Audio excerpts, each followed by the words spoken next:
Hi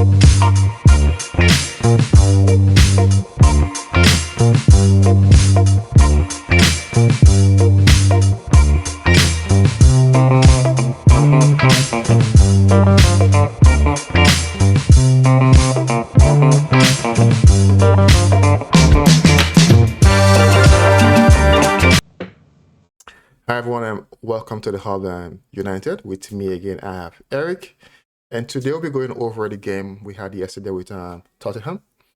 Again, was a disappointing result. I know Eric mentioned, let's just wait to do the video today. Everyone was what it calls on temperatures were high.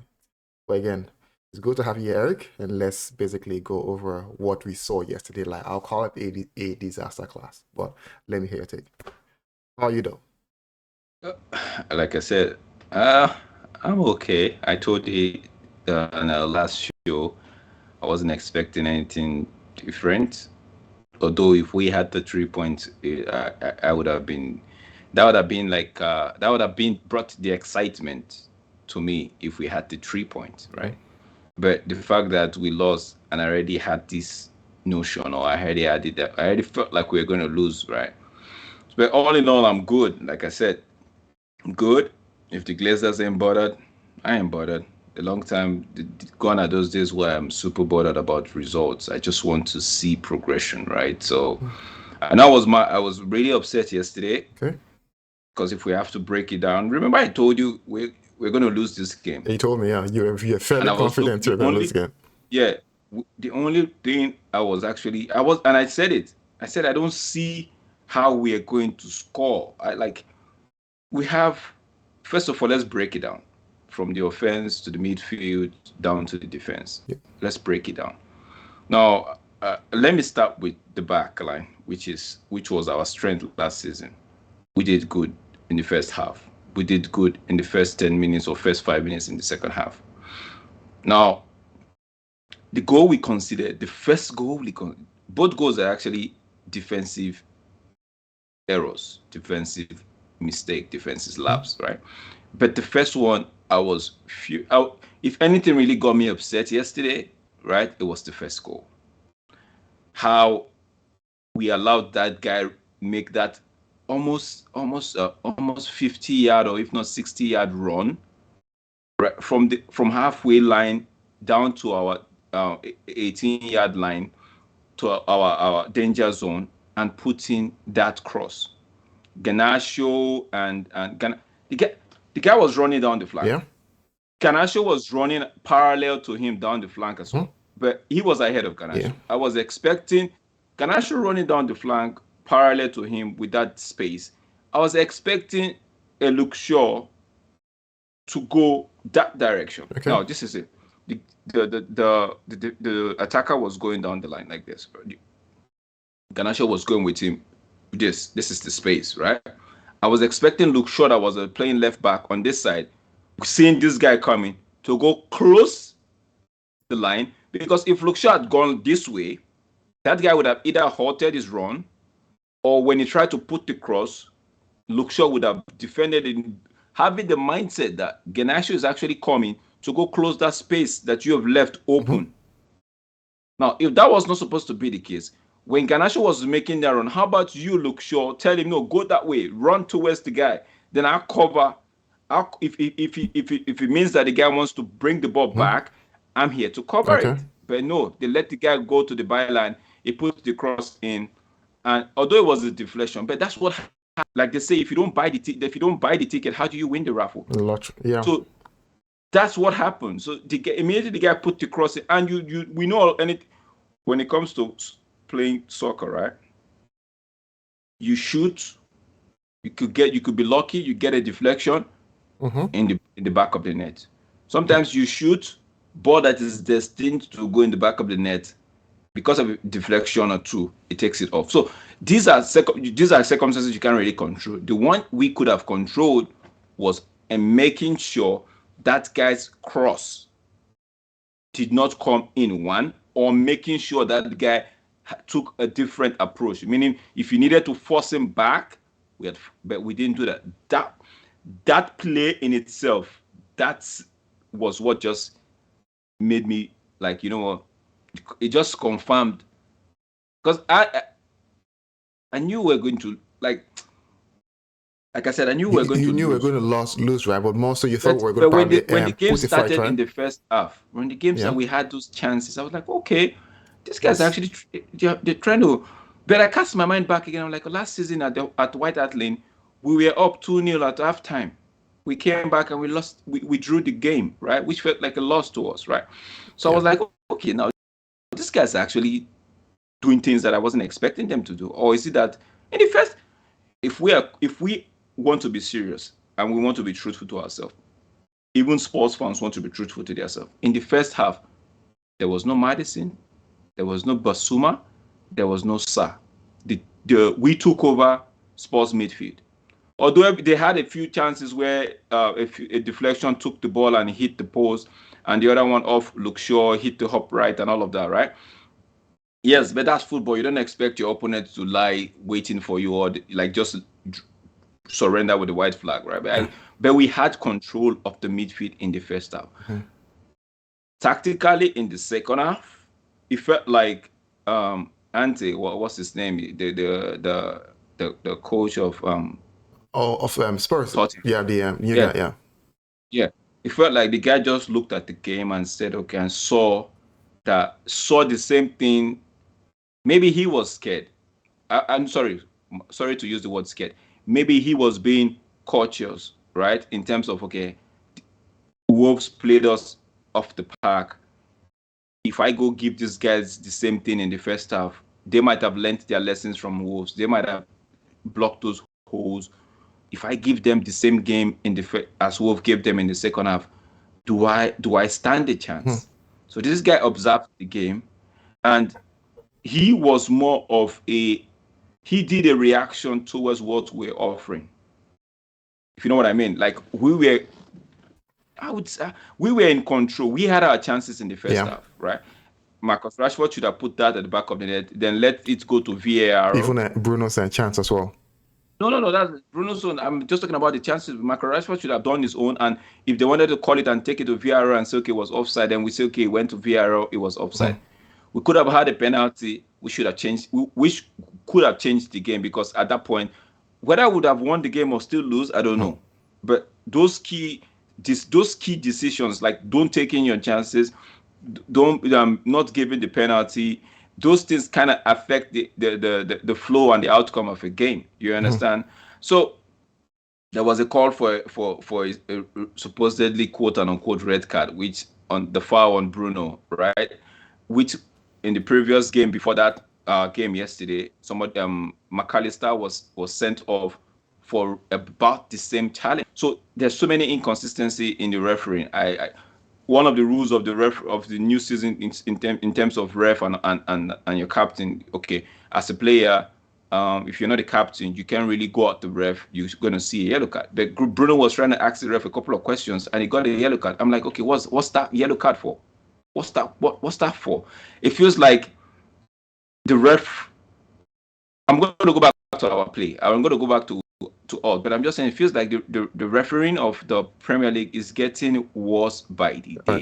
It feels like the ref they've had their meeting and they're like, okay, people don't take us. We are being undermined. Let's stamp our authority by making wrong calls. How do you correct a wrong with doing further wrongs? You know, that aside, coming to us, if we just look now, the defense line, that was to me, allowing that first goal was their problem. Now, the midfield, coming back to the midfield, we held ours in the first half. It was a good. Messi Mount was playing alongside what's his name, Casemiro, and we kind of controlled the game in the first half in the midfield. Not taking our chances. That's on the final third, which is the attackers. Second half, we crumbled like a pack of cards. I don't know why. Anybody asks me why, I don't know. It's Ten Hag can tell us that, right? Because he came out at the end of the game. He said, oh, the midfield did well. But people are going on him. But I'm actually looking at it from the fact the whole game, you can't just take the second half and forget about the first half, right? The whole game, yes, Was They tried a bit. before They tried a bit, but no before we go to knockdown. So basically, you're saying right, the first goal was the main reason why we actually the first goal we considered was the main reason we lost. Is that what you're saying, or basically you just you don't like the fact of how we considered the first goal? Is that what that's the thing. How we considered the first goal, Mhm. right? Gave the, you and I, we don't play professional soccer, No, I right? don't. But you know that when you play soccer and you are at your opponent, giving like trying to get a goal, and your defense line concede or the team concede a goal. Let me not use defense line because the team concede a goal that everybody says, "Oh, damn, that is too easy of a goal," right? It has a way of, for some people, it has a way of demoralizing them. Mm-hmm. For others, it has a way of spurring them on to push. That goal, I think, made them drop their shoulders, drop their head. And there was no Bruno yesterday in terms of captaincy role. Mm-hmm. There was no Bruno in terms because he should have rallied around all the players and be like, yo, yes, it's one goal, we can do this, and put the game back. As a captain, as a leader in the pitch, you are the one that actually, if everybody is going to forget the game plan, you are the one that reads when it's like I'm not going to say it's like a quarterback, but I'm going to say it's like the quarterback in the football team. He's the one that called the shots, right? But Yes. this, I'm putting it in terms of captaincy role. Mm-hmm. You are the one the coach makes is the coach gives you is, it brings the game plan, the blueprint, explains it to everybody. I believe you as a captain, you're supposed to take that game plan and meditate and soak on it and say, okay, and start asking questions to yourself. Okay, if it goes wrong this place, how do I push them to get back in line? Mm-hmm. But it wasn't there yesterday, right? So I don't know if it's mental fatigue, if it's physical fatigue, if there's something going on in the dressing room, but everybody looked disconnected. Now, the main bone of my main problem yesterday was the attack line. Yeah, yeah. Let's break it up piece by piece, right? So first part. So now from a because I'm gonna go into layers, right? So we have the defense, the midfield, and the attack, and probably talk everyone as a unit. So from the defense line, right? How do you think, right? Defense. Let's start with defense. Do you think they did their job right? Do you think that includes the keeper Onana? Do you think they did their Oh, job right? they did their job right. Okay. They did because now if you speak, they did their job right. They did it to the best, not to the best of their ability, to the best of their fitness, to their strength, Mm-hmm. fitness wise. Yeah. Now, if you remember last season, we had the highest clean sheet in the league. Yes, we did. Yeah, we did. Good. Because we had midfields that were, now everybody says the defense, but when the midfield reduces the pressure that comes, the amount of pressure that comes to the defense line, the defense is going to stay in shape. But when the 100%. midfield is not doing that, the defense is bound to be exploited. The defense is bound to crack with pressure. It's like just applying pressure on a pipe. Yeah. It's going to burst one way or the other. So, but last season we had midfield. The midfield was supportive of the defense. But this season, I don't know. Maybe it's the style of play. It's the tactics we're trying to use or something. It's not working, right? So for me, if in my opinion, though we consider 2 goals, Yeah. which we shouldn't have, Mm-hmm. the defense held their play. They were the reasons why we didn't even lose further. Okay. So. And I was gonna let me bring this about Onana, right? Hmm. When everybody was crying for Onana towards the end of last season and in the transfer window, Hmm. I tweeted something, right? I said, getting Onana is not the problem.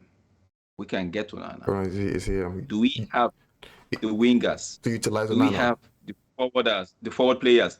That when this guy throws the ball to them, they can bring it down properly and know what to do And in actually, time. there was one that actually shocked me, right? And I was like, oh, nah, as in, no joke. I don't know if everyone knows. I love David De Gea. before again, I'll give my opinion there. I think how he was treated, leaving the club, they make sense. But Onana is a different ball game entirely. I saw a pass he gave to Garnacho. Even everyone was shocked. Clear, clean. I'm not sure why Garnacho didn't act fast. It's like everyone was like, okay, what do I do with this ball? Garnacho took the ball, went wide, Yes. like a zigzag, Yes. went wide, and by the time it was coming back in, Everyone was already inside. Yeah, so to me, just on my take on defense though, Onana was excellent yesterday. I don't think any of the goals were his fault. Now going to what they call the right back, the full back, looking at Luke Shaw and Wan-Bissaka. I know Ten Hag is currently going through a system whereby he's telling them to go like they're inverted into the midfield. I don't think it's working.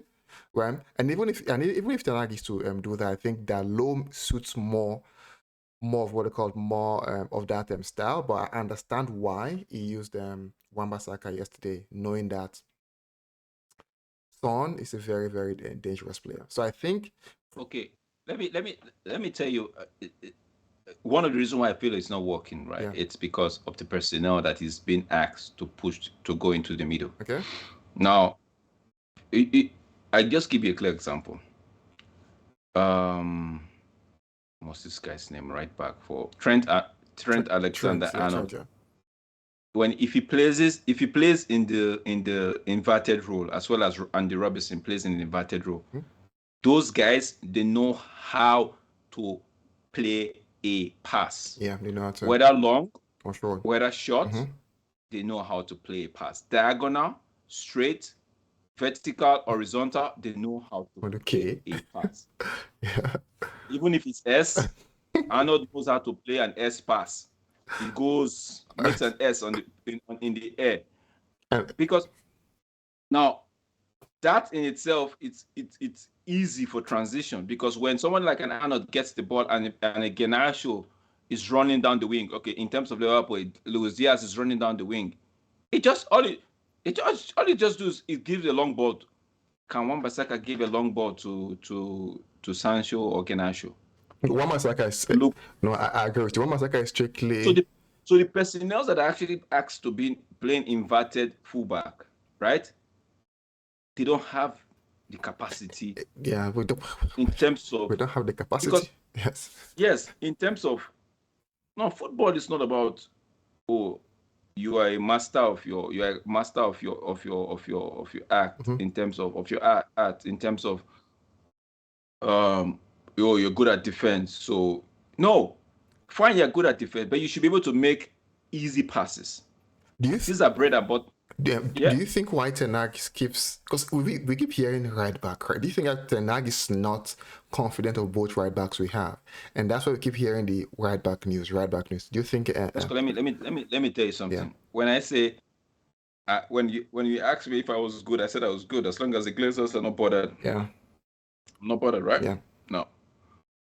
When a manager comes and says, I want this player to come in. Yeah. And you say, okay, but we have these players. Right? Yes. You basically forced the manager to polish it all. Yeah. Now, everybody was saying Wan-Bissaka should go, Wan-Bissaka should go, Wan-Bissaka should go. Right? Wan-Bissaka has improved, don't get me wrong, in terms of his play and all of that. I've always said that Wan-Bissaka is better. For me, I prefer Wan-Bissaka to Dalot. Yeah. In terms of defense. For you, yeah. Yeah, but for Dalot, they say in terms of going forward. But other than that goal he scored in preseason. No, so Dalot, I don't see. I'm not a player FC player, but I don't see much difference going forward, right? In terms of attacking play, I don't see much difference between Wan-Bissaka. And you know, I actually I'm surprised because I love Dalot. I agree with you, but Dalot shows promises of someone basically like that knows how to what they call it. He has ball control. He knows what to do with the ball, but his final product, right, is way off. And that's where I thought, right, over time, right, when Dalot basically early last season, was doing so well. I thought, okay, Dalot was going to build his brand now. Like, let's know you for something. Like, you see, Trent is not good defensively, but passing that ball is good. So basically, that something is good at. So I felt like Dalot is building a kind of a brand for himself. Okay, I might not be the best defensively, but as an offensive player, I'm good. But I think that has halted. And that's where you see Wan-Bissaka has caught up to him back. And that's where Ten Hag think, okay, you know what? If Dalot can do what I think he can do, then I better go with Wan-Bissaka. Now, to your point, stating it goes back to the Glazers, because I know when he came in, the first thing they wanted, he mentioned a right back. This guy gave them a list of 5 players. Yeah. See, I'll break it down for you. A list of 5 players. That's why I am cool as long as I'll keep saying, as long as the Glazers, first of all, Glazers out. Yes. Right? Yeah. But as long as the Glazers are cool, chilling, nobody's going to take away my peace. My mental health is going to be intact. I would make sure that it's intact. I decide that one. I decide what I take into myself and what my love and support for Manchester United cannot and will not go down. Yeah. Good. The man came in and said he wants 5. He mentioned 5 players. Mm-hmm. Anthony, Timber, Frankie. Sorry. Frankie De Jong, Anthony. No, Frankie De Jong, Timber, Anthony, Frimpong or Dumfries. Yes, one of those. Yes. I think he made mention of a striker. I think he also wanted this guy. He wanted I'm not sure. I know he mentioned Joao Felix. Joao Felix. Yeah. Let me put that one. Let me say 4 key players he wanted. Yeah. Frank, ball carrying midfielder. Sorry, he wanted Rabiot. He wanted Rabiot. He wanted Rabiot, yes. Rabiot and Frankie. Good. Yeah. Frankie De Jong, ball carrying midfielder, who was having a not so good time in Barcelona in terms of they wanted to sell him and all of that. Yes. We had the opportunity to go and say, okay, you know what? Trust me, if it was Todd Boehly wanted Frankie De Jong. All he wanted was a green light for Frankie De Jong to say, okay, I'll move. He was going to pay. Yeah, everything. But Frankie De Jong would not go to Chelsea, knowing fully well that Ten Hag has called him. Mm-hmm. You understand what I'm saying? If you had paid, trust me, if we had paid, now we agreed a fee for these guys, went back in there and agreed the second fee. How about you just put in and say, okay, you know what, Frankie, the press don't have to know, because if you're going to be looking like a fish, the Glazers, they're fools. The press don't have to know. Sorry. Now we're going to pay your outstanding this. We put it in your. See, Barcelona, we are agreeing this price with you because we want you from this fee, give this set fee to this guy. It's all in the fee. By the time you are doing your books and your records, you balance it. This guy comes, right? Now, 2, you jump to Timber. Timber doesn't want to come, fine. Then right away, Martinez. You don't have to wait. How much is for Martinez? Oh, this is the price. Okay, let's bring it down. Okay, take deal done. You get him in. Anthony, they quoted 60 million for us. We said it was too much. Motor and whoever is in charge of negotiation said it was too much. The Glazers said no, that was too much. They walked away. Dumfries or what's his name? Frimpong. The manager wanted these players. You said no, you had Dalot and Wan-Bissaka. Manager is telling you these 2 people. Dalot, because he's young, I've seen Wan-Bissaka's game. It would not suit me. Take him away. You said no, you have to force him. Good. Of these 4 players, you didn't get Timber. In disguise, blessing in disguise, we got Martinez. Okay. For 5 to 10 million more. I'm telling you now, 5 to 10 million more. I'm not a financial expert, but I'm just saying we could have gotten him a bit cheaper. For around a bit cheaper. Then you paid almost 100 million euros. 85 or 86 million pounds for a player. You said 60 million euros or 60 million. Yeah, 60 million euros was too much. So all in all, you ended up spending. You went to buy Casemiro and what's that? All in all, you're not even spending close to 250K. Yeah. 250 million. Yeah. So if you had that 200, if you knew you're going to spend that money, why didn't you just do what the manager asked you to do? Yeah, no. So, as in, let's leave that for what I call later. Let's try and focus on what I call this game. I'll probably bring out, and when I go to Tenag and the board later in the segment, I have some questions here. So basically, what I think going back to the game, our last point was more so our fullback are not basically suited for the I don't kind know of what's game. wrong with Luke Shaw. I think Luke Shaw is having a problem because the minute Malacia got injured and there's no fight, there's no person actually putting pressure on him in terms of competition for places, right? For a spot, he's relaxed. The Yeah, minute you get in another left back, I know. Luke Shaw plays as if I the world know. wants to end now. And to me, that's ridiculous. You don't need someone as a professional. You should be able to get that inner fire to be able to do more than what you do what you did previously.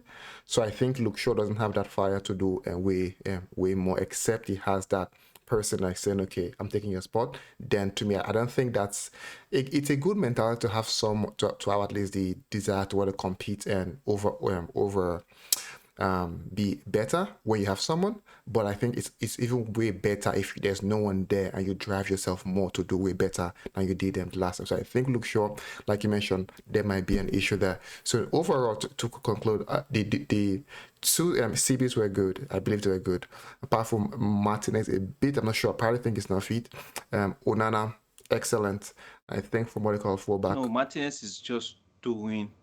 It's not about being He's fit. doing too much, you think? Martinez is just doing two roles. He's trying to compensate. He's trying to help with compensating those what's his name, Casemiro's. You know the pressure is on Casemiro. Yes, I So agree. Martinez is trying to strike a balance Between, so as not to leave Casemiro too isolated, okay, right? okay. But so it's not. There's a little bit of roughness around, but it's. I wouldn't say it's fitness. It's just the fact that when you're trying to do two things at a time, it's going to catch up with you. That's how I feel. That's what I feel about, in my own opinion, that's what I feel about Martinez. Okay, now so let's move to the midfield now. I think that's where probably we're seeing the majority of the issues now. Midfield now. So in midfield we had Casemiro, we had Mount, and we had Bruno. Now, what do you think though? What do you think? Because I think that was where the game actually broke down, right? At those places, right? While we'll go to the attack and probably see how the attack would have contributed and given a bit of what I called support. But how do you think though? Why do you think and how did that game fail because of the midfield? I think that, and if you feel so, if you feel it failed because of a different reason, then fine. But do you think the midfield was the main reason we lost yesterday? Again, events of a game, right? Events during a game lead or contribute a lot to the outcome. I agree. Now, if we are taking our chances, yes, would have given the likes of Mount and Bruno and Genasio an extra boost?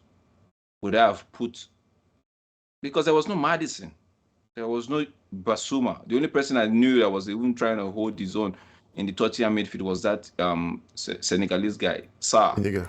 Sarr, yeah. Yeah.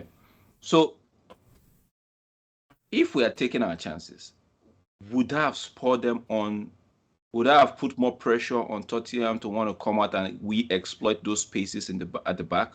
Because the minute they took the lead, we were now looking as if we were the one that took the lead and these guys were coming to try to equalize. We're all over the place, not knowing what we're doing. But now going back to the question is, like I said, events during the game plays a major role in the outcome of the game. Yes. So I think in the second half, I don't know what happened. I just don't know if it was fatigue, if people were playing off position, because we saw it again. Again, it was Garnacho making that run to try to cover that guy for the first goal. That shouldn't be on Garnacho. If you ask me, fine, he's supposed to step back, but where is Support. the midfielder when we're being attacked? Where is that person is supposed to? If Casemiro is going to go that way, who's covering the other?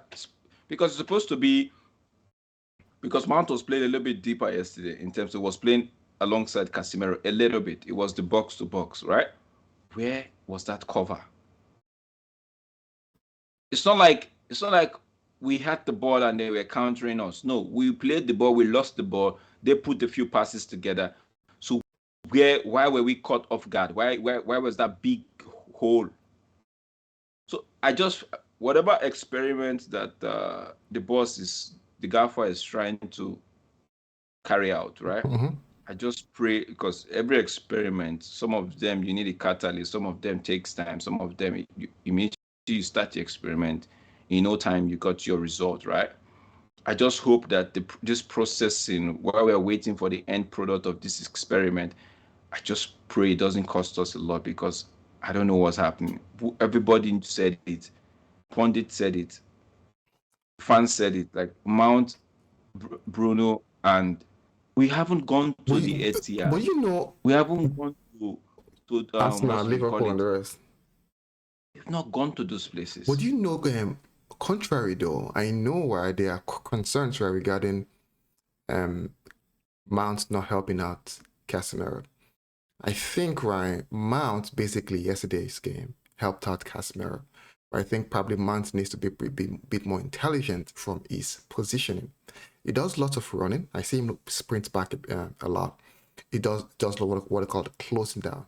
I think it's more so having Mount developing into that role. I think it will take a bit of time. We don't have you cannot spend 60 million pounds on a player on a player that you want to develop into that role. Yeah.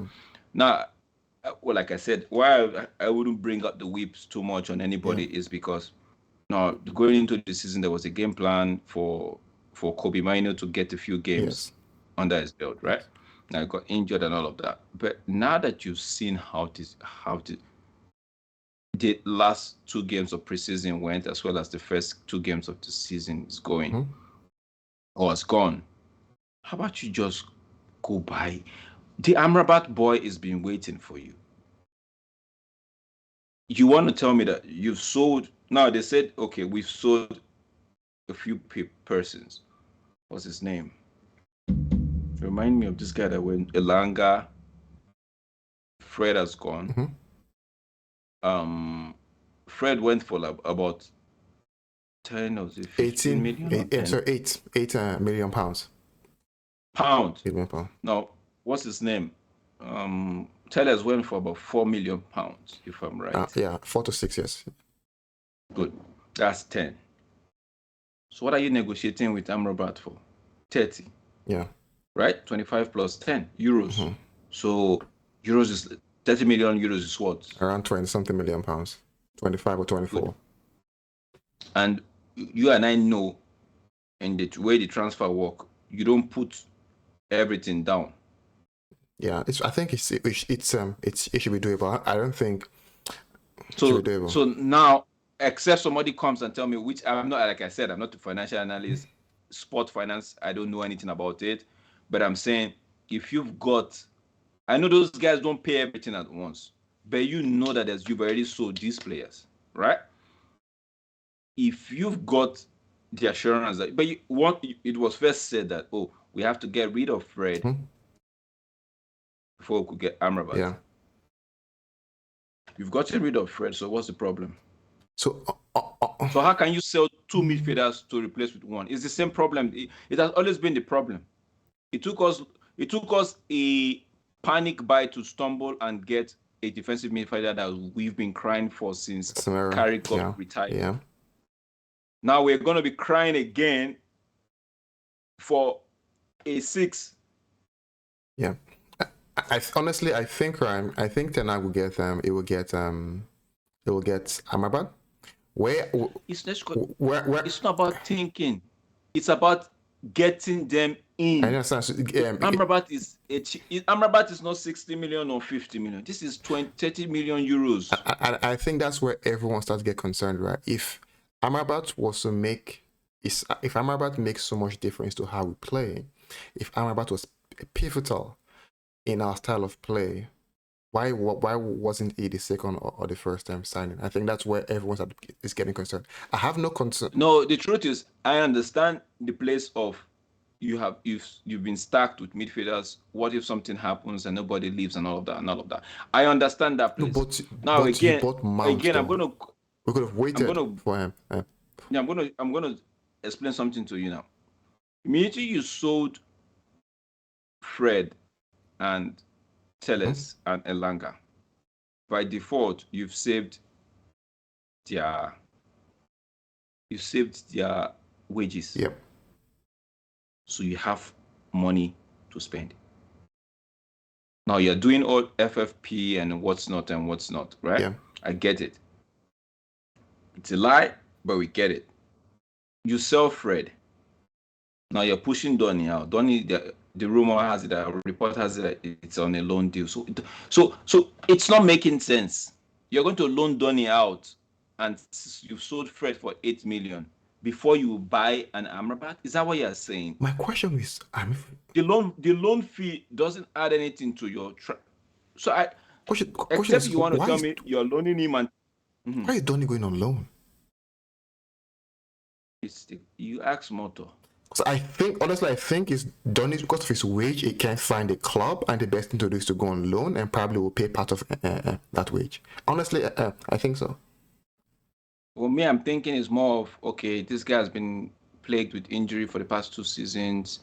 It's not really he's not shown exactly, he's not had a full season in terms of full season to show what he can do. Their glimpse. So any club that is coming is actually basing their wanting him on probably previous his times in Ajax and all of that, what kind of player he was and what kind of player they believe he is, as to what kind of player he is currently. Makes sense. So those are what you take, in my opinion, they're putting into consideration to know what's happening. But it doesn't make sense that you're going to loan Donny out.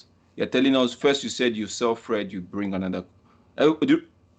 Breezy had it that we're going to sell Fred. By the time we sell Fred has to leave for Amrabat to come in. Now Breezy has come and said, no, Fred has to go as well as Donny before. It's not, the club is just, that's why I said they can't take away my peace.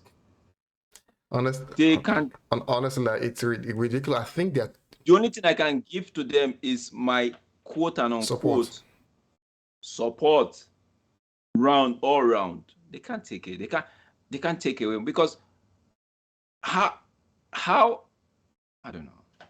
No, as in I get you though. So again, in the again going back to the midfield question, I think again, Casemiro didn't have the best of games for me. I probably think what happened there is more. So I think there need to be a adaptation. Everyone needs to adapt, and I also think that there are fitness issues right currently in the midfield. Now what we're hearing from Twitter, from most people, from most podcasters or analysts, is more so Casemiro, Mount, and Bruno will not work. Well, I believe they would work. All we need is just time, because if you look at the best clubs, right? For example, looking at Man City, look, they have just one midfielder, but everyone else works. It's understanding your role in that midfield, and I think it's time that Mount needs to understand his role. And Mount and Bruno being almost similar kind of players, right? I believe they need to be able to understand, differentiate what their different roles are, and once that is done, they will be able to to play better. Do you think Mount can create as much as Bruno can? Now, and that's the question. That's why I say there's a bit of difference in their play. I'm not sure if Mount can create as much as Bruno does, but one thing I know is that Mount might be the person to do the simple pass easily, like those just shooting pass here and there. I think Mount might be the person to do that. honestly, I know everyone is going angry right now. Yesterday, I was highly deflated. But thinking about it, like you mentioned, let's wait and see. I believe they need time to be able to what they call make that unit work. And we can't keep changing. We just need to build proper chemistry. You see, there's no link. I'm not. I can't recall seeing how it probably is circle or a triangle between Mount, Bruno, and Casemiro. Can see that there's too much. There's a gap. There's lack of chemistry that I think is Ten Hag's work. It's called out for him to basically make sure that unit works. And once that starts working, and we are being outplayed, then yes, we will need a change for sure. Though we need to bring in an Amrabat, but I think in an overall though we need those units to work as one. I can't say now it's most people say Mount is a bad buy. Why did we buy Mount? I just believe it's not working yet. If you look at Bernardo Silva, you look at Ike Goodigan, you look at Rodri in Man City. These guys they play as a unit. Like if the way that's the word, that's the key word. They play as a unit. It's a chemistry though. We don't. It is 1 year post since Ten Hag came in. We don't play as a unit. And what is he telling them? Garnacho, Rashford, Anthony. I'm going to slide in Mount in that, maybe not so much more, but those 3 players I've called, right, are all glory hunters. They want to make the headline, which is not supposed to. I think with that, where you're heading, right, there's a chance, but I think that's a cultural thing. That's a culture. That's a culture, right? Of you trying to be glory honest, you trying to be what they call the star man. I think that used to be very prominent in the past where we had Ole. I thought that basically died a bit last year. Again, I'm not sure. Like you might be saying, I've already seen it here. I think they're overdoing it. I think they just need to basically, and Ten Hag's work needs to come in here, create a system, create that chemistry with this team for them to work together. I don't think we have bad players. Again, if I should digress from the midfield a bit, looking at in an overall, when we consider the first goal, it drops. That's a mentality issue. How do we fix that? That has been consistent over time, though, with what I called with Ole. It's like it's creeping. It's raising its ugly head again. You can see how Bruno was making misplaced passes. Rashford stopped running. So I think that's what you mean. So do you reckon player like Shaw should go, Rashford should go, Bruno should go? Do you think we need? I think. Okay. Just answer me. Do you think those players should go? Honestly, those Saka as well. No, so honestly, no. I don't think Luke Shaw should go. Luke Shaw's a good player. Luke Shaw just needs to, as in, they need a change in them. If they can't make that change, then basically.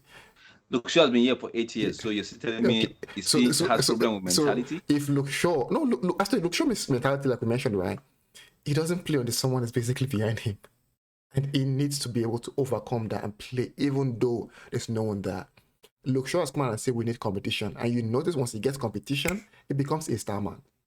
But no, Luke Shaw should be able to do things without a competition. Now, if Luke Shaw go, I will say no. He should be his own competition. He should be his own competition. That's what I'm saying. He should be probably, you should set expectations for yourself every game, and then that be able to surpass or at least meet those expectations. Now, going to Rashford, you mentioned should Rashford go?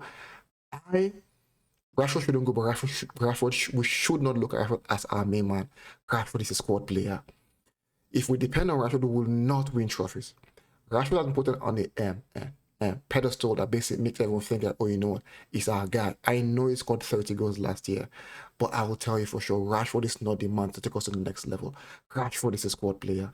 He should be more than that. If Rashford is doing bad, he should be able to be sent out to the bench and bring someone in. Now, Bruno keeps playing weeks after weeks, game after game. This guy needs to be put on the bench to learn and probably say, okay, things I'm doing wrong. Why can't I change from it? Like, why am I repeating an attitude that probably something that happened against Liverpool last year? I'm doing the same thing against this year. How do we change that mentality? Right. So I think there's a core issue there. These guys, from how their performance, I'll tell you, if you look at Man City, look at Liverpool, look at Arsenal last year, the difference between Arsenal last year and previous Arsenal was more so consistency. There were times where Arsenal were good and previous before last season they were good and the pride will drop.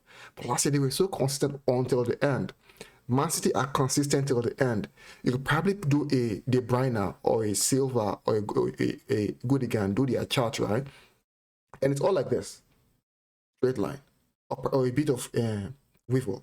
With Rashford, it's like this, it's like this, it's like this. It's like it shouldn't be like that. How do we get them? That's why I said people that are like this are squad players because they only play on what they call certain moments. So we need consistent. So if to answer your question, should we change these players? My answer is no. They need to go to the bench and bring people in that are consistent to play. Okay. So, but now I was gonna just find out. Do you think, do you think by the time we get quote unquote a figurehead striker in terms in Ireland, right? yeah. Do you see more cohesiveness amongst our attacking our attackers and wingers, like the front pair, 3 of them or 4 or whatever it is, 5 up front? Do you see? Excuse me. Do you see if you say any question? Do you think okay? Do you think they will More Anthony now more selfish? more No, play selfless? less Okay. selfish. Garnacho now plays less selfish. Rashford is more inclusive in terms of because when Anthony Martial came into the game yesterday, he was able to link the play, get the ball, link the play, right? So do you think not having an out and out striker, traditional number 9, is making these people, when I say people, Rashford, Garnacho, and Anthony, making them play selfish games? Because I'm tired of people getting to the byline or people getting to the final And not third and they just wants to do cut and I shoot, see. not trying to look for the man that is actually the spare man. Yeah. So And when opposition knows, sorry to no, go cut you, ahead. when opposition knows that's your gameplay, what they do is they're not even bothered if they leave a spare man because they know that you're not going to involve that spare man. You will just want to cut in, shoot, and go either do like this or go shout or go take off your shirt and show also Garnacho or go and be hitting. We don't want badge. You hitting the badge. I Play as a team, not as an individual. the, So what do you? honestly, there was one time, and it takes me back to Ole, whereby, and I think the reason why Marshall comes in and Rashford and the rest do well, you know why? Because they know he's not selfish. They know True. he's not the selfish. They know he's basically if you are at the best position, it will give that to you than him trying to score. That's Marshall. And people say he's the glue because why? He can give you a ball and make a run to create space for someone else. Rashford would never do that. Some players would never do that. Now, to your point, right, do I think right there will be unity once Højlund comes in? The answer is no. Because why?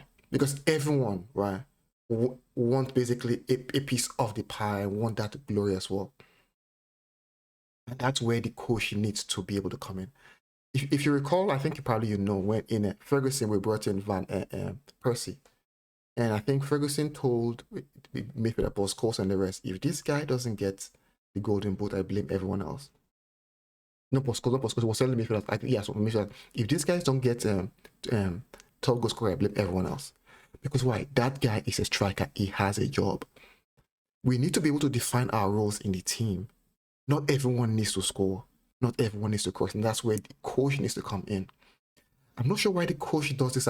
Why he has left it for so long, allowing those guys to come in. Because in Ajax, Anthony crosses the ball. Hala scored many goals because of Anthony.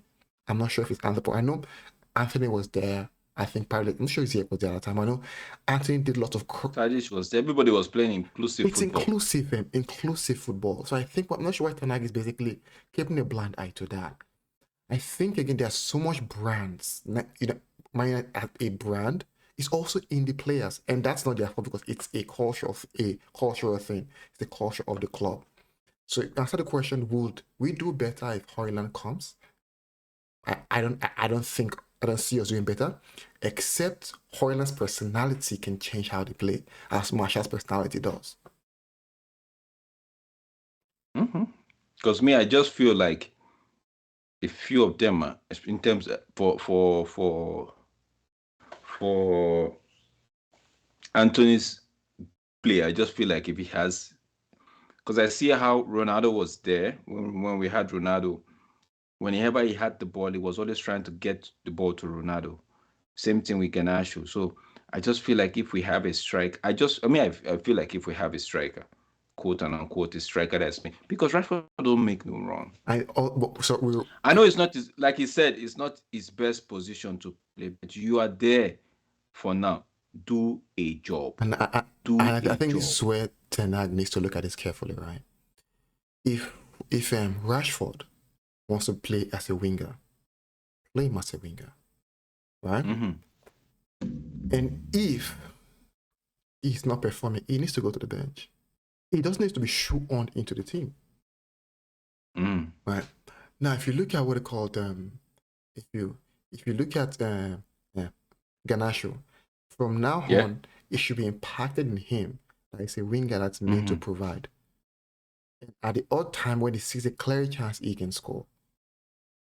I think with that being said, right, if Ten Hag lays the ground rules, I don't see any problem with what called Anthony not crossing. Because if I tell you that's your primary duty, then you have to do it. And if you're not doing it, then basically you're going to the bench. Oh, okay. Okay. So before we round up. No, I think we'll probably still have a bit of time before we go. I want to ask you now, quick question now, and that's basically what's your thought on two players, right? And this is one, Bruno. Bruno was given the captaincy. How do you think that would affect that?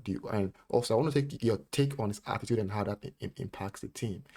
And next, I want also talk about Sancho.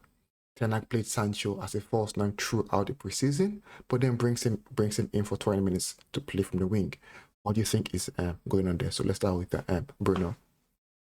Okay, for Bruno, like I said, he's the captain, and being a captain, he basically played that role of a captain last season, and it was good, right?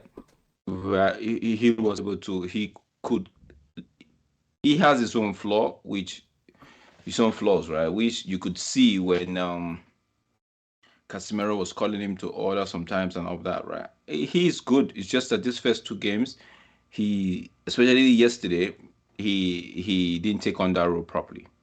There was no leader in that pitch to actually put everybody together. Like I said, as a captain, I've been a captain before in a team. It's not even professional level, right? But whenever the coach says this is how we're gonna play, you as a captain, you look at.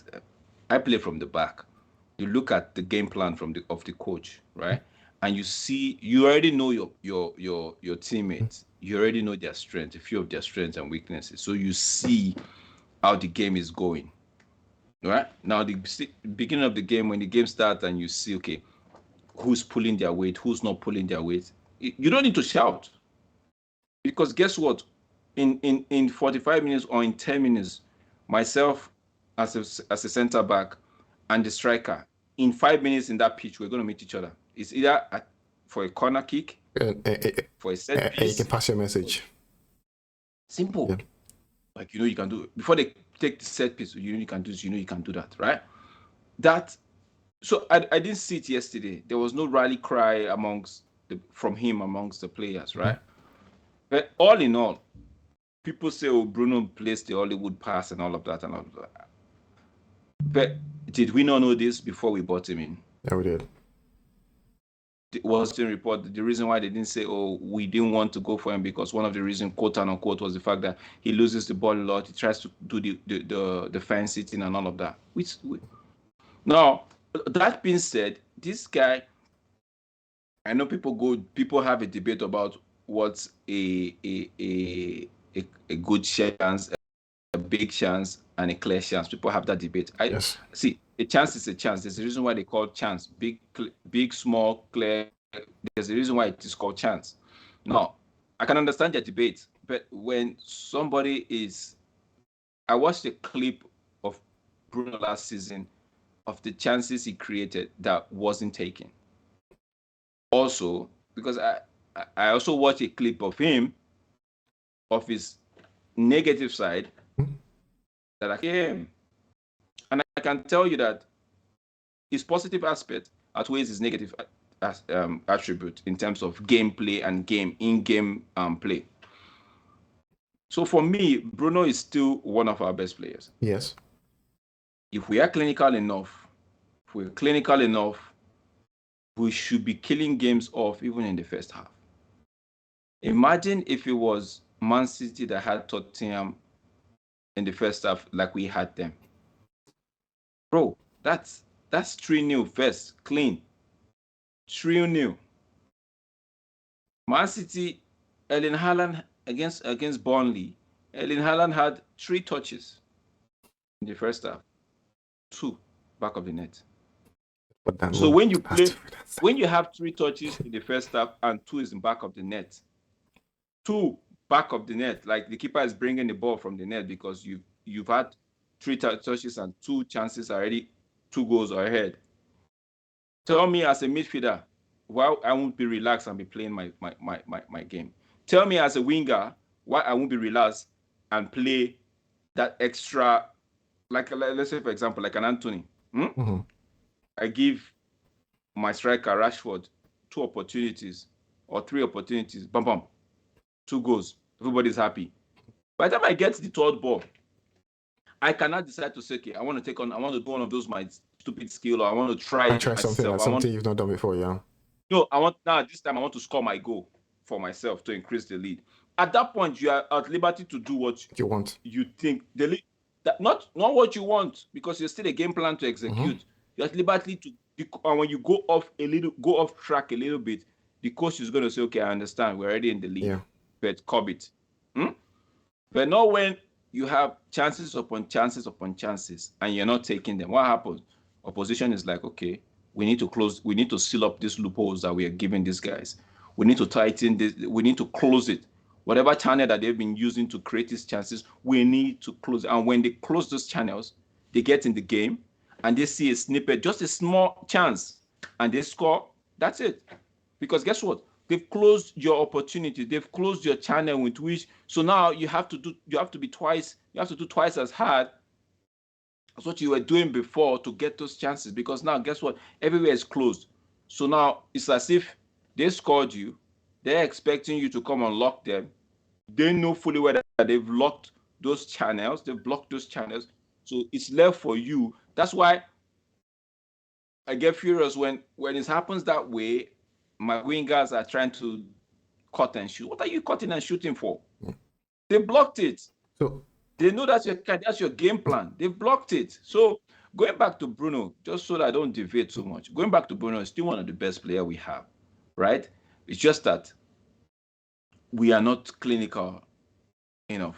We are not clinical enough. We are not, and we in the final third, our decision makings. We don't have intelligent players in the final third. We don't. The only intelligent player I can say, and people don't like him, sometimes it frustrates me too, is Sancho. Now that will bring me to Sancho. Sancho's an intelligent player, right? We played him as a false nine in the preseason. Was that a joke? No. It was to try out something. Now we don't have a striker. Why is Sancho not playing as a false nine? yes. Honestly, I get Sancho can. It's not like he can keep the ball. Sancho is good with the ball at his feet. yes. He can draw He has close fouls. control. He has close Yeah. control. Sancho can play in a tight Mm-hmm. space, which you can do the give and Mm-hmm. go. He plays the false nine. He can play along any part of the front three, right? So why we not? We're not telling you. You're not saying he's playing a 10 because it's not good at it. But we're saying he's playing a false nine. You have Sancho as a false nine. That gives Bruno, who's playing the 10, some liberty to go up. Chances would so that gives, even if Bruno doesn't want to go up, it gives Mason Mount the opportunity to go to advance, where Bruno is actually staying in the central midfield to actually do the coordinating and the creation. Mm-hmm. Sancho in itself, right? He's gonna come good, but the manager should stop this thing where, like, it's all coming. I think it's all coming from the top. How Garnacho is starting. Fine, I know he did well last season, but how Garnacho is starting over Sancho, I still don't get it. I think you know, every coach likes a player. If you look at, It's not about no, liking a understand, and player. I understand, but it's not about liking a player. It's what works for your system. so Garnacho in the last 2 games so, has not worked. so probably Ten Hag thinks again also works in the system, because if you see when Ragnick was here, his main man was what it called was Elanga, Elanga, right? So every coach speaks. because every other person dropped down I tools. agree. So what am I going to flog somebody that it's? Am I going to be putting pressure on somebody that doesn't want to work? Yeah. No. So But in this case, Sancho wants to yeah. work. You use Sancho as a first nine in preseason. Why don't you just go ahead with it? Why change it in the beginning of the season? And Why? Like, it does. It's like you practicing. Let's say for algebra, you practicing your algebra. Your teacher says practice algebra. That's where I'm going to set your questions from, right? On exam day, you see dy dx, you see a calculus. a calculus, and everybody's looking at us. We're looking at each other like, and looking at the lecturer like, yo, sir, That is possible. Yeah, I you've been think teaching us algebra. honestly, I agree. I think with I think I'm really concerned with what if the preseason was just a show and now we're trying to practice, because it will take us time. Maybe the first 10 games of this season is going to be our preseason. Yeah, because honestly, because to me it's like I expect Ten Hag to kind of what you want to do for the most part in the season is not to give players time, because I think you see so many young players coming here and there, and at the end you don't see them again. You see them probably next year. So if you were to give certain players time, they start doing it. Right? Why aren't we playing, practicing our styles in preseason before the actual season starts? I think that's where, and also from a going to Sancho, though, I think he did pretty well in preseason for a false nine.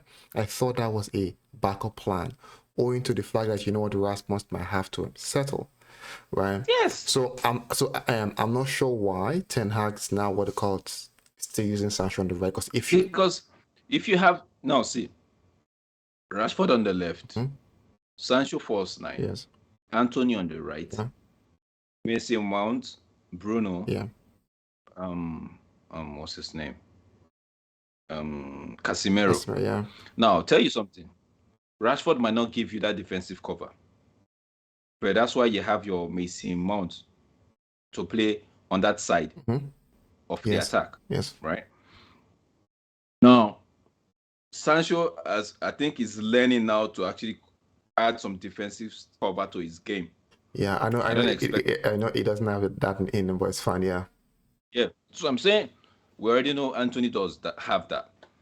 So if man, Trust is really disturbing me. So if we have that shape, I don't see a problem. But Garnacho for now, for me, is still learning his trade. And shouldn't be playing 90 minutes, in my opinion, though. It's not working. Last season, most of the time he started last season, he felt like he was in isolation. He didn't know what he was doing. I still feel, in my opinion, the coach knows better. I still feel they should give him more of second half. The first 60 minutes, give it to play Rashford in that position. If you want to put Rashford up, you can actually do it. The first 60 minutes, play Rashford in that position. If it's Sancho, if it's Højlund, but right now we say Sancho because Højlund is still in the oxygen chamber. Oxygen chamber. Yes. So you give Rashford on the left. You put yesterday. Trust me, if you had given Rashford on the left, Sancho false nine, and Anthony. The back line of Tottenham, right? They were scared. Because honestly, with They were Ryan, and they were that brings me to one point that we were cutting them. The first half, we're cutting through them. I think that brings me to a point I want to state, Ryan. This is why I need Ten Hag to please help us. I don't see like that between ourselves. Give and go, I right? don't see it like I don't as in so Ten Hag, because if we that game, right, like you mentioned, they were scared. Even at the point we were so confident that Bruno was doing a Ribona. So I think, right, we just need, because if Sancho, imagine when Martial entered, I was like, oh my god, only the first touch, someone has entered. Someone just entered the game. Because Basuma and that Basuma had to just go back and tell the defenders, okay, don't worry. Because right? Because Martial knows if he holds that ball, he can hold it, and automatically everyone is pushing, and he knows he won't lose that ball until you foul him. And he does it so he does it so fast. Like, as he holds the ball, he's looking, but he knows the reason why he's scanning. His scanning. His scanning rate is even higher than the refresh rate of the computer, the highest computer. Yeah. So it's like he's scanned to see, okay, and at that time he knows he has control of the ball, and he also has it that if you come close, he's actually dribbling you. So don't make too much. Don't be too fast to rush. My players are around. I control this ball until someone moves. I think that, to me, Sancho can. Just a shame. It's just a shame that Sancho can do that too. Sancho can do that. Yeah, Sancho can do that. But I know. So I thought it was Ten Hag's point, because Sancho is close to Martial in how they play. Martial is not the best tracker. That's why he wants to play 9. So Sancho is close to Martial. Like, how can I put this guy there? Not saying Sancho is clinical, because Sancho might not score lots of goals.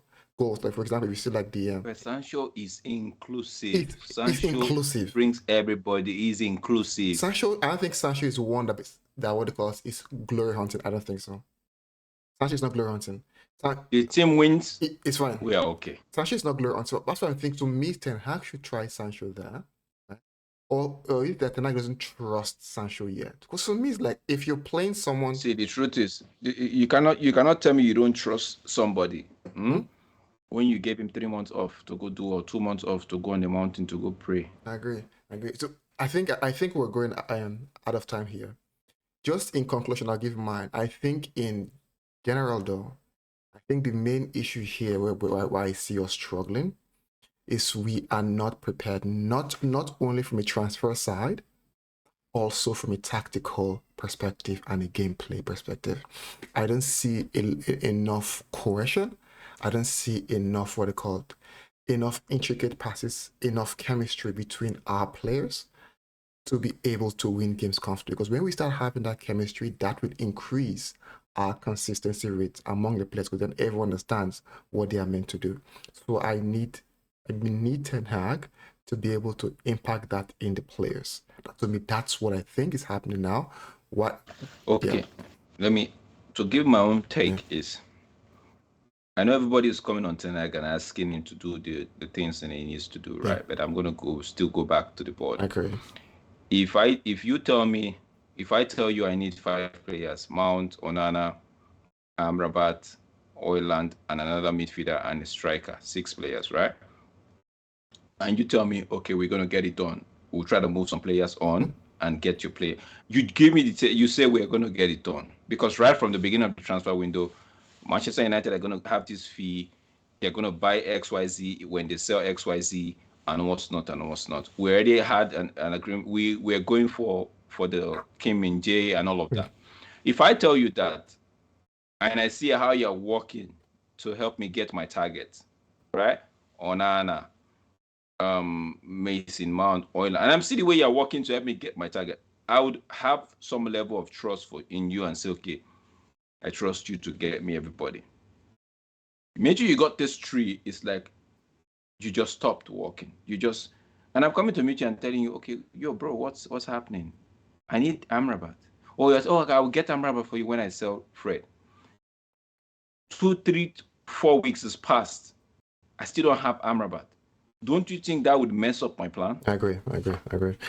Don't you think I would now start regretting? I wish I should have gotten the Amrabat first. I agree. Now, if I'd gotten the Amrabat, mind you, this guy wanted Frankie de Jong last season. They couldn't get him for him. So he's like, okay, you know what? It seems these guys, they like to buy the expensive first. Okay, let's go deal with Mount first. That's my own opinion. Let me deal with Mount Yeah, because first. And maybe Amrabat. imagine if we had to wait to buy Mount now. The price. Okay. Let me deal with Mount first and go get Mount off. Get Onana is falling on my lap. Get that off. Get my striker, because that's the most important part. I couldn't get, because if you notice, they wanted Harry Kane. They went in. They knew Harry Kane was not feasible. They left. So all in all, I'm saying, I think this guy is doing what. The only downside I have is, I would say my upside. I think this guy is doing what he's doing just to adapt. Remember, there was injury to that young kid. Adapt to what he needs to do, because Scott McTominay, the window is still open.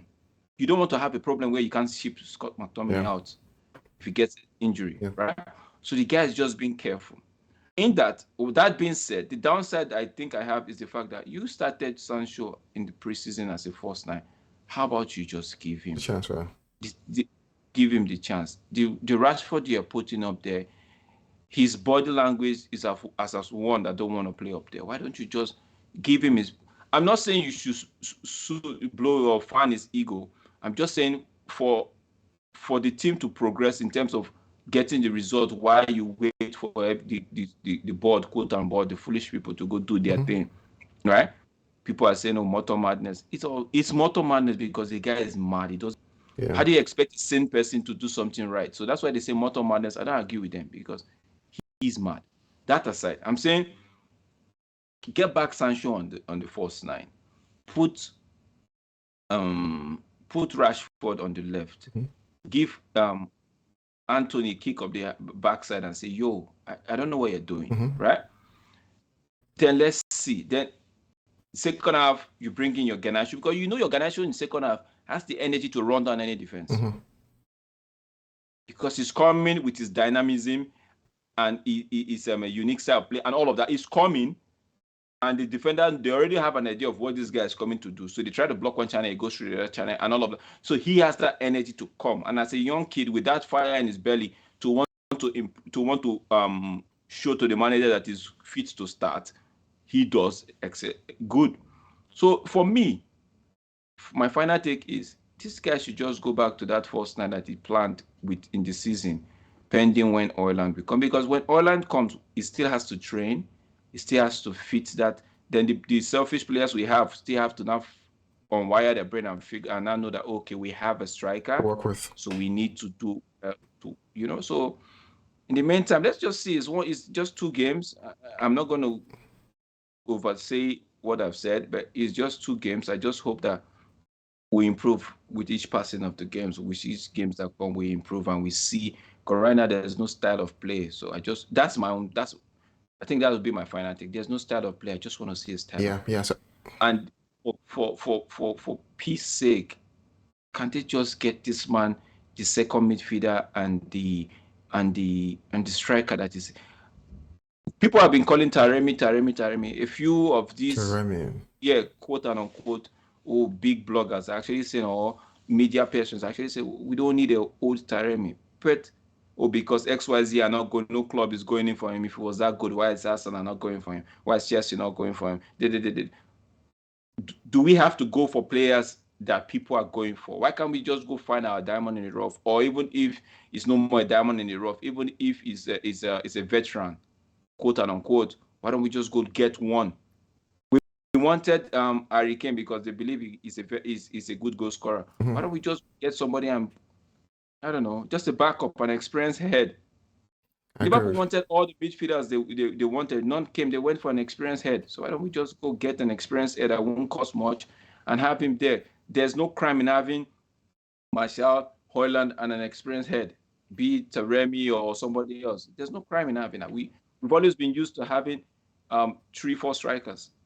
I agree. Okay, so we've come to the end of the show. I think the aim is to probably have us we're in our channel, new Play Game, please.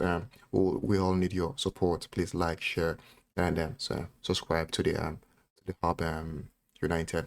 Also, probably have our schedules out shortly. where we have our different days within the week to have our shows. Probably, hopefully, Rick and I are basically co-host here of these channels. So probably we might see us during the week running different pieces of our segment, probably news, match games, transfer readers, and then probably anything that breaks right. Probably see one of us doing what I call those shows. Okay, again, please like, share, and subscribe.